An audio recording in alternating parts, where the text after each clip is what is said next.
Hello everyone, welcome back. आज के session में हम डिस्कस करेंगे एडवर्टाइजिंग रिसर्च, जो कि एग्जाम के पॉइंट ऑफ व्यू से भी इम्पॉर्टेंट टॉपिक है। और प्रीवियस वीडियो लेक्चर में जो टॉपिक डिस्कस किया था वो था एडवर्टाइजिंग बजटिंग। तो बजटिंग भी इम्पॉर्टेंट है और एडवर्टाइजिंग रिसर्च भी इम्पॉर्टेंट है। तो दोनों ही टॉपिक को नोट डाउन कर लीजिए और इसको प्रॉपरली प्रिपेयर कर लीजिए, क्योंकि कहीं ना कहीं इनसे कोई ना रिलेशन में कोई ना कोई टॉपिक आपको एग्जाम में ज़रूर मिलेगा, चाहे हम बजटिंग की बात करें या फिर रिसर्च की बात करें। So coming to today's session, advertising research. So let's cover what is the research. About research, we can say that research is a systematic gathering, recording and analyzing the data related to the research prospect. ठीक है, कोई भी आप research कर रहे हो तो उससे रिलेटेड आप क्या करोगे, उसको सिस्टमेटिकली कलेक्ट करोगे इन्फॉर्मेशन को गैदर करना, उसको रिकॉर्ड करना, फिर उसको एनालाइज करना। ठीक है, that is a part of research. यहाँ पे हम बात कर रहे हैं किसकी, एडवर्टाइजिंग की रिसर्च की। Means to say the information which is related to marketing, promotion, advertisement, that information we have to analyze, we have to gather, we have to record and analyze properly and find out the result which is related to marketing practices, that is a advertising research। ठीक है, advertising research की बात कर रहे हैं तो किस तरीके से हम बेटर तरीके से कस्टमर को इन्फ्लुएंस कर सकते हैं, उसके बिहेवियर को, उसके परचेजिंग पैटर्न को चेंज कर सकते हैं। ये सारी चीज़ें कहीं ना कहीं हम पहले क्या कर लेते हैं, मार्केट में एक रिसर्च कर लेते हैं। जैसे कि हम यहाँ पे एडवर्टाइजिंग रिसर्च की बात कर रहे हैं, तो कोई भी कंपनी जब भी कोई भी एडवर्टीजमेंट ड्राफ्ट करने वाली होती है तो सबसे पहले वो रिसर्च करती है, जिसको हम एडवर्टाइजिंग रिसर्च यहाँ पे हम डिस्कस कर रहे हैं। रिसर्च में हम ये फाइंड आउट कर लेते हैं कि भाई कौन कौन से न्यू फैक्टर्स हैं जो हमारे रिसर्च को इन्फ्लुएंस करेंगे, साथ के साथ कहाँ हमने बेटर परफॉर्म किया है, कहाँ हमारे कुछ जैसे कि कमियां रह गई हैं, उनको हम कवर अप करना जरूरी है। और इस तरीके से हम बहुत सारी इंफॉर्मेशन जो कि कंपटीशन से रिलेटेड है या फिर प्रोडक्ट से रिलेटेड है या फिर कंज्यूमर से रिलेटेड है, वो इंफॉर्मेशन हम फाइंड आउट करते हैं with the help of advertisement research और अगेन उसको। So here we are talking about the advertising research is a scientific technique to depth analysis of consumer behaviour. तो अगर हम एडवर्टाइजिंग रिसर्च की बात कर रहे हैं तो यहाँ पे हम कंज्यूमर पे रिसर्च कर रहे हैं। एक तरीके से कंज्यूमर क्या है, किस तरीके से वो प्रोडक्ट को प्रेफर करता है, उसकी लाइकिंग, उसकी डिसलाइकिंग, करंट में क्या सीन है, करंट में किस तरीके की रिक्वायरमेंट्स आ रही हैं कस्टमर की साइड से, जिसको हम नीड बोल रहे हैं कि कस्टमर की क्या नीड है, कस्टमर की क्या वांट है।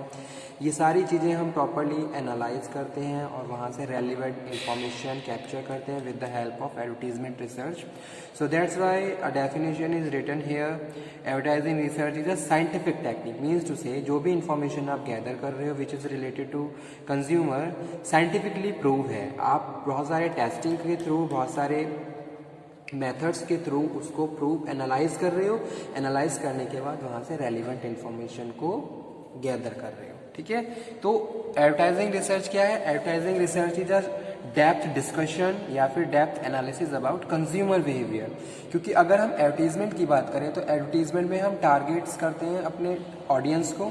ओके, अब ऑडियंस क्या है, किस तरीके का उनका नेचर है, किस तरीके से हम उनको बेटर तरीके से फैसिलिटेट कर सकते हैं और उनके बिहेवियर को चेंज कर सकती हैं, यही सब चीज़ें हम रिसर्च के थ्रू फाइंड आउट करते हैं, जिसमें हम एडवर्टाइजिंग रिसर्च को इंक्लूड कर रहे हैं। ठीक है, advertising research is a process of identifying the nature of the consumer about the liking disliking, उनकी क्या लाइकिंग है, क्या डिसलाइकिंग है, उनका क्या परचेजिंग पैटर्न है। अगर हम एक पर्टिकुलर एरिया ले लें, जैसे कि आपने अर्बन एरिया ले लिया, रूरल एरिया ले लिया, तो किस तरीके से वहाँ पे हम बेटर तरीके से अपने कस्टमर को इन्फ्लुएंस कर सकते हैं, उनके बिहेवियर को चेंज कर सकते हैं और उनको उनके इंटरेस्ट के हिसाब से फैसिलिटेट कर सकते हैं। ठीक है, so informing, persuading, motivating also part of advertising research where we have to find out how we can use these practices and better influence to the customer, और कस्टमर को कैसे बेटर तरीके से इन्फ्लुएंस कर सकते हैं। क्योंकि आज के टाइम में क्या है, कॉम्पिटिशन इज वेरी हाई, बहुत सारे आपके कॉम्पिटिटर्स हैं, they are using different strategies, different practices and for the influencing of the customer. So due to this scenario, this type of scenario, you have to scientifically you have to prepare yourself, आपको भी क्या करना है, scientifically आपको prepare करना है। Innovation technology based आपको क्या करनी है, एडवर्टीजमेंट डिज़ाइन करनी है ताकि आप बेटर तरीके से अपने कस्टमर को इन्फ्लुएंस कर सको। ठीक है, तो वही चीज़ क्या है, advertising research. Advertising research is a scientific technique of depth analysis of consumer behavior. It is done through a process which involve scientific gathering, recording and analysis of data related to the effectiveness of advertisement. आप अपनी advertisement की effectiveness को बढ़ाने के लिए जो भी information market से गैदर कर रहे हो, फिर उसको रिकॉर्ड करते हो और एनालाइज करते हो। उसके बाद जो भी रिजल्ट है उसके बेसिस पे आप अपनी एडवर्टीजमेंट की इफेक्टिवनेस को फर्दर इंप्रूव करते हो ताकि आप मैक्सिमम तरीके से अपने कस्टमर को इन्फ्लुएंस कर सको और उनके बिहेवियर को चेंज कर सको। जब भी कोई भी कंपनी एडवर्टीजमेंट करती है तो उसके कुछ ना कुछ ऑब्जेक्टिव्स होते हैं और हम ये इंश्योर करके चलते हैं कि हम मैक्सिमम अपने ऑब्जेक्टिव्स को अचीव कर पाएँ जो भी हम ऐड डिज़ाइन कर रहे हैं। ठीक है, तो इसीलिए हम क्या कर लेते हैं, मार्केट पे रिसर्च कर लेते हैं, कंज्यूमर पे रिसर्च कर लेते हैं और जो भी प्रोडक्ट है उस पर भी रिसर्च कर लेते हैं ताकि सारी चीज़ें अप टू मार्क हों, according to the present requirement हो और बेटर तरीके से हम अपने ऑब्जेक्टिव को कवर करते हुए अपने कस्टमर को इन्फ्लुएंस कर सकें। ठीक है, तो that's why it is done through a process, एक प्रोसेस की तरह हम इसको डन करते हैं, which involve systematic gathering, recording, analysis of data related to the effectiveness of advertisement. Okay, now coming to next one, that is objectives of advertising research. What are the main objective we have to study also? So here 4 objective written as, first one is to enhance awareness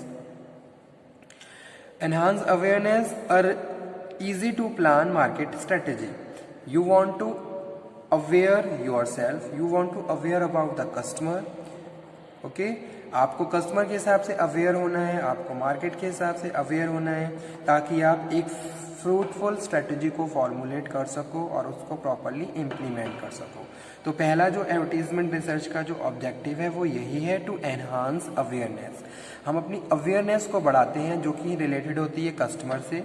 customer का क्या scene चल रहा है, किस तरीके के customers हैं, उनका अलग अलग नेचर, उनका जॉब, उनका लाइफस्टाइल, उनका लिविंग स्टैंडर्ड, हर एक फैक्टर को प्रॉपर हमें कंसीडर करना होता है और उसके हिसाब से फिर स्ट्रेटजी को फॉर्मुलेट करना होता है। तो पहला ऑब्जेक्टिव यही है, टू एनहांस अवेयरनेस, ताकि हम एक फ्रूटफुल स्ट्रेटजी को फॉर्मुलेट करें और उसको इम्प्लीमेंट कर सकें और जो भी हमारे प्रमोशनल ऑब्जेक्टिव्स हैं उनको हम बेटर तरीके से अचीव कर सकें। ठीक है, there must be proper effectiveness and efficiency in the work जो भी आप काम कर रहे हो।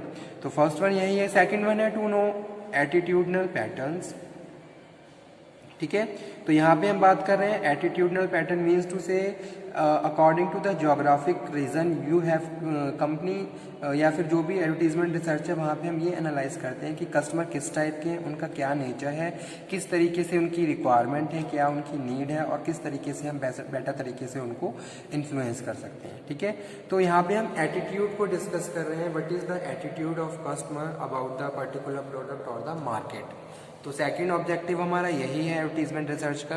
एडवर्टीजमेंट रिसर्च के बाद हमें ये पता चल जाता है कि कस्टमर का क्या एटीट्यूड है किसी भी एक पर्टिकुलर प्रोडक्ट के लिए, किस तरीके से हम उसके एटीट्यूड को चेंज कर सकते हैं, उसको बेटर तरीके से फैसिलिटेट कर सकते हैं ताकि मैक्सिमम हमारे जो भी ऑब्जेक्टिव है वो कंप्लीट हो और हम उसको प्रॉपर मोटिवेट करें, परसुएट करें। ठीक है, तो सेकंड ऑब्जेक्टिव एडवर्टीजमेंट रिसर्च या एडवर्टाइजिंग रिसर्च का यही है, to know attitudinal pattern, analyze the changing attitudinal pattern of the geographic area। ठीक है, यहाँ पे हम एरिया वाइज डिस्कशन कर रहे हैं। जैसे कि आपने देखा होगा वेस्टर्न कल्चर अलग है, तो वहाँ पे हम कस्टमर को, वहाँ पे लोगों का लाइफस्टाइल भी बहुत ज़्यादा फास्ट है, तो हम उनको इन्फ्लुएंस करने के लिए एक अलग तरीके से स्ट्रेटजी फॉर्मुलेट करेंगे। लेकिन अगर हम उसी के अपोजिट बात करें ईस्टर्न कल्चर की, तो वहाँ का जो जोग्राफिकल एरिया है या फिर वहाँ पे जितने भी कस्टमर हैं वो क्या है, उनका कल्चर, उनके बिलीव्स अलग हैं, तो वहाँ पे हमें डिफरेंट स्ट्रेटजी को फॉर्मुलेट करना होगा। थर्ड वन ऑब्जेक्टिव है to know people action reaction. हम लोगों के एक्शन रिएक्शन को भी स्टडी करते हैं with the help of advertising research कि भी कस्टमर किस तरीके से प्रोडक्ट को खरीदता है, उसका परचेजिंग पैटर्न क्या है, प्री पोस्ट परचेजिंग डिसीजंस क्या होते हैं, प्री परचेजिंग डिसीजंस क्या होते हैं, ये सारी चीज़ें प्रॉपरली हम एनालाइज करते हैं।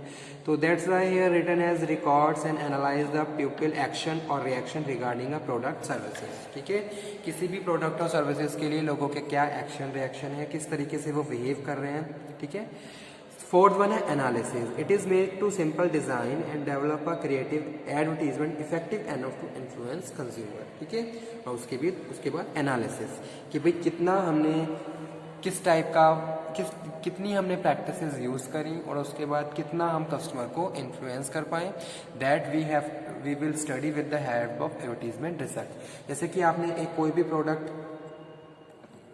बनाया है, उसको आप क्या करोगे, एक स्मॉल एरिया पे लॉन्च करोगे, वहाँ से आपको बहुत सारे रिस्पॉन्सेज मिलेंगे। एक तरीके से आपने रिसर्च करी, रिसर्च करने के बाद आपको उस प्रोडक्ट के रिगार्डिंग रिस्पॉन्सेज मिले और फिर आप क्या करते हो, उसमें अल्टरेशन करने के बाद फाइनली उसको फिर ड्राफ्ट या लॉन्च करते हो। ठीक है, तो सेम वही क्या होता है, एडवर्टीजमेंट में होता है। तो these are the objective of advertising research which are very important for exam point of view also, so please note down. Okay, and if you have any problem then you can again discuss. Next one है essential of advertising research. Advertising research की कौन कौन से essential parts होते हैं।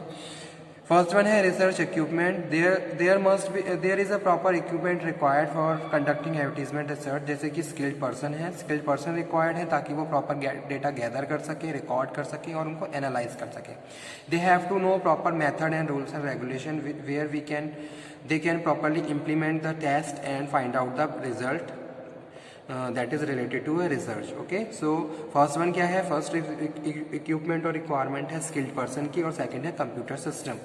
आज के time में अगर हम कोई भी रिसर्च की बात करें तो computer system is the most important equipment और resource for conducting the research. Second one है media research, help to reach potential customer. किस तरीके से हम पोटेंशियल कस्टमर तक पहुंच सकते हैं, कौन सा बेस्ट तरीका है, किस तरीके से हम बेटर तरीके से उनको इन्फ्लुएंस कर सकते हैं, उनको फैसिलिटेट कर सकते हैं। जैसे कि आपने देखा होगा न्यूज़पेपर आज के टाइम में बहुत ज़्यादा कॉमन है और प्रिंट मीडिया का बहुत ज़्यादा सिग्निफिकेंट और इम्पॉर्टेंट सोर्स है, जहां हम मास कम्युनिकेशन करते हुए एक टाइम में बहुत सारे कस्टमर को अवेयर कर सकते हैं। ठीक है, बहुत सारे कस्टमर तक पहुंच सकते हैं। तो वही चीज़ यहाँ पे भी हम बात करें एडवर्टीजमेंट रिसर्च में। सेकेंड जो रिक्वायरमेंट है वो है मीडिया रिसर्च। थर्ड वन है मार्केटिंग ट्रेंड, जैसे कि नॉलेज ऑफ मार्केटिंग ट्रेंड, और मार्केट की आपको प्रॉपर नॉलेज होनी चाहिए, क्या सीन चल रहा है, क्या बायर है, कौन कौन से सेलर हैं। और उसके बाद लास्ट है टारगेट ऑडियंस। टारगेट ऑडियंस भी आपको प्रॉपरली एनालाइज करनी होगी कि भाई उनका क्या एज ग्रुप है, क्या इनकम, यानी कि सारे demographic factors you have to consider while you are conducting advertisement research. ठीक है, तो आज का टॉपिक हमारा यही था एडवर्टाइजिंग रिसर्च का। Okay student, thank you very much, thank you.